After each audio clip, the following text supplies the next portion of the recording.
So after 9 steps, we're going to be able to create a shadow for any object. That shadow is going to have a fade from the end of the object to the end of the shadow. It's going to have a little bit of blur applied to it, and we're going to lower the opacity so that the shadow blends in naturally with whatever the object is sitting on. Let's begin. Step 1 is to make sure that your object is actually cut out. So I've already done that. We can tell that this object is cut out by just hiding the layer. So I have my white layer on its own layer, the background, and I have my can by itself. In order to cut something out, you could use the magic wand or the polygonal lasso to select around the object and then delete that background. Step 2, we need to duplicate our object layer. So I'm going to hit Command J and go ahead and duplicate that can. Now we should really label our layers. So this is going to be the shadow layer, and we're going to label this the can. So whatever my object is, that's just what I'm going to label it. Next, we need to go on the shadow layer. We have to go to Image, Adjustments, and then down to Hue and Saturation. Now, the shortcut for that is just hitting Command U. We want to go down to Lightness and then change it to -100 so that it becomes pitch black. Then I can hit OK. Step 4 is nice and easy. I just want to move that shadow layer below my can layer. In step 5, we're actually going to create the shadow. So we'll hit Command T.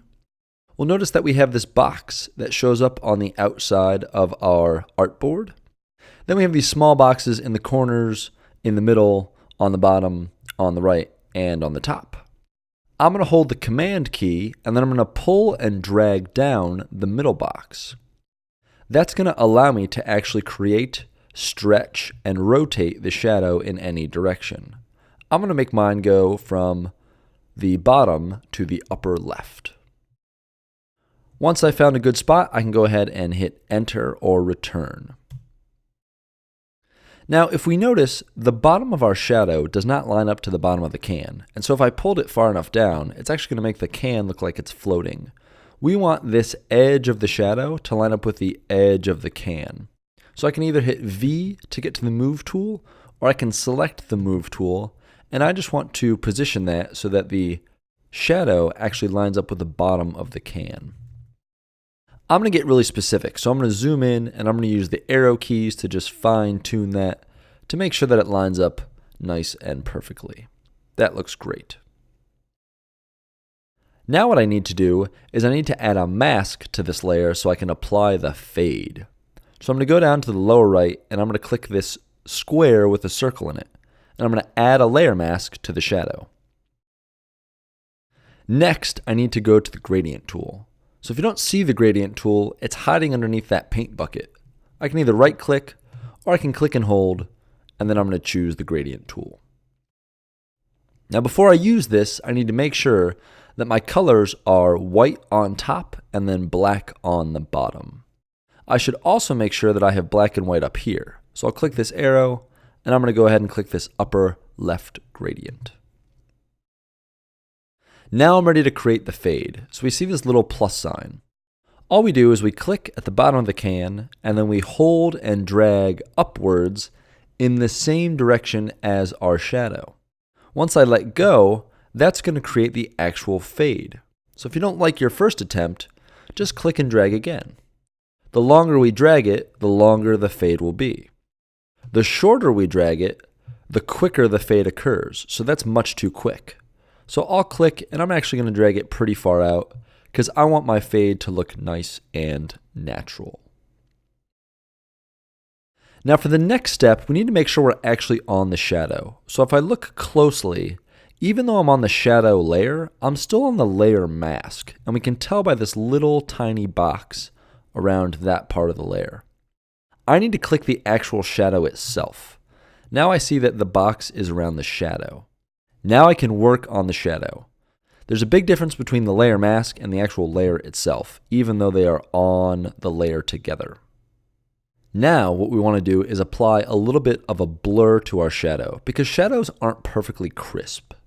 So I'm going to go up to Filter, I'm going to go down to Blur, and then I'm going to go to Gaussian Blur. When this box pops up, we get to choose the radius. So for my particular example, a radius of 4 pixels actually looks pretty darn good. I can click the preview button, and that shows me that it went from crisp to a little bit blurry. So for your image or your object, you might need a radius that's far greater. If I put mine too high though, this looks completely unrealistic. And if I put it too low, let's just say 1, I might not really notice that anything happened. So I'm going to leave mine at 4, and I'm going to go ahead and click OK. Step 8 is now just to lower the overall opacity of this layer just by a little bit. So I can change the opacity right here. Now if I turn it off, obviously the entire layer is going to disappear. But at 100%, it actually looks a little too dark for me. So I'm going to click the arrow, and I'm just going to adjust the slider and see how it looks. I happen to think that around 65 looks pretty good. But again, this is going to depend on what your background is. Your background's not always going to be white. What else is going on in the image?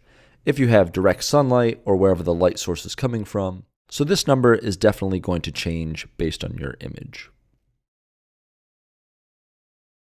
Step 9 is just sort of the safety step. Let's just say we needed to fix something up on the bottom. Maybe our blur made it so that the shadow appeared below the can too much. So step 9 is all about either trimming, erasing, or moving as needed. So I could erase this, or I could simply just move it up so that again, the bottom of the shadow aligns with the bottom of the can. And that is how you make a shadow.